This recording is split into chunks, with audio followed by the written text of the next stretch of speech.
Alright, it says Andrew drains water from a hot tub. The hot tub holds 1600 liters of water. Okay, it takes 2 hours for the water to drain. So this is actually a process of water being drained. But he takes the amount of water every 10 minutes.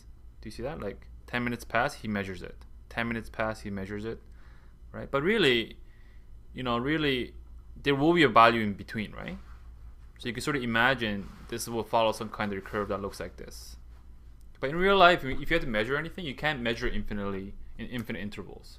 You gotta measure like every 1 minute interval, 30-second interval, even 10-second interval. You gotta decide on a particular increment in x value.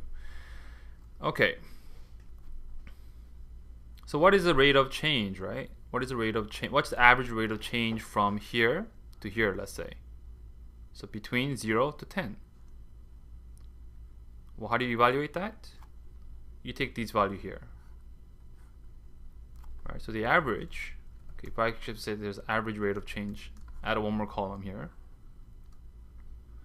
will be the difference between these two, so 1600 minus 1344 over the increment is 10, so that's the average rate of change, okay, in that particular interval. Okay, I can take a bigger interval. Let's say I pick one here. What's the average rate of change from here all the way to here, let's say? Okay, so what do we pick here? This is actually 30, and this is 90. All right, so 30 all the way up to 90.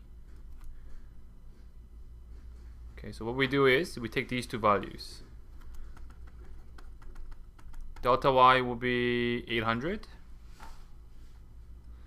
And delta x will be 90 minus 30, it's 60, right? Okay, so that will be the average rate of change from the time of 30 minutes up to 90 minutes. And it's going to be different, okay? And it should be.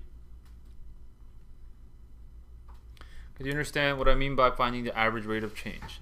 So you can do it with data too. It doesn't have to be a smooth curve. If it was given an equation, usually like a function, right? To get these y value, you would actually have to plug in a value of x, and you have to find the y value.